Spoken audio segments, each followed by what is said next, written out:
All right, Lumberjack. So a couple months ago, I uploaded a video called How to Add Light Bars and Strobes to Any Vehicle for FS22. Now, what I didn't know at the time was that the process for adding the light bars and the strobes are different when it comes to the XML. So what I'm going to be doing today is showing you guys how to add the strobes. Now, before watching this video, I do recommend that you go and watch the first one. In that video, I go over in a lot more detail how to do this. All right, so I've got the strobes on the truck where I want them. Now, what I went ahead and did is for each of these strobes, I went ahead and gave them a number. So we've got small strobe 1, 2, 3, and 4. Now, the main reason I did this is because it'll make it a lot easier to decipher between them when we go to add them to the XML. All right, so now that we've got our strobes where we want them, let's go ahead and open up the vehicle XML here. And we also need to open up the strobe pattern 1 XML. All right, so let's go ahead and take a look at the vehicle. Now, the section that we're looking for is the light section,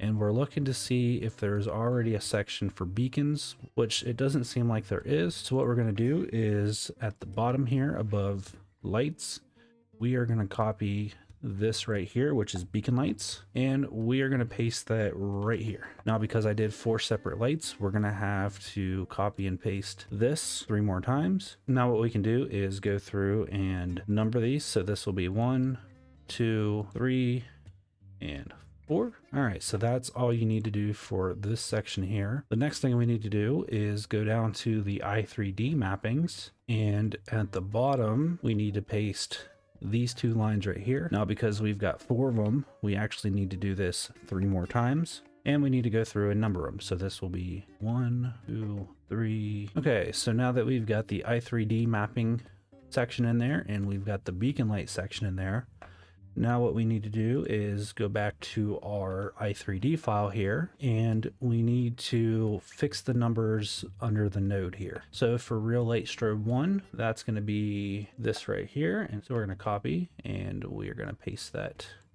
right there. And then we also need to find the strobe lens 1, which is this here. And then to speed things up, we can go ahead and copy this here, paste that number for each of the real light strobes. And then since this is a 2, this means that this is going to be a 3, this is going to be 4, and this is going to be 5. Now we can double check that by going through each of the small strobes. So small strobe 2 should be 0301, which it is. Small strobe 3 real light should be 0401, which it is. And the last one should be 0501, which it is. Now we can actually do the same thing with the strobe lens. Is we'll go ahead and copy this and we'll paste it here, here, and here.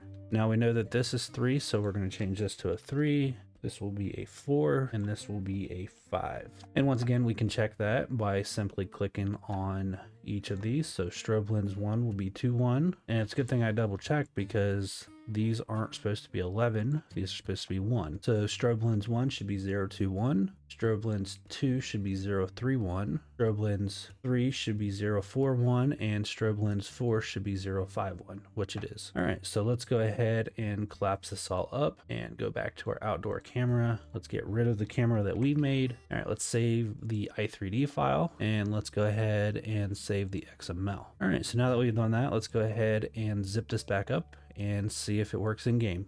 All right, so I went ahead and loaded it up in game and realized that I had made a mistake. So what I did is went ahead and opened it back up and made the necessary change. So I'm going to show you what I messed up on. So under the beacon light section, when I was going through and adding all 4 of these, I didn't have the real light strobes numbered. So what I did is went through and gave this a 1, this a 2, 3, and 4. And then I went back to the i3D for the truck. And for each of these, I went through and gave this real light strobe 1. This would be real light strobe 2, and so on and so forth.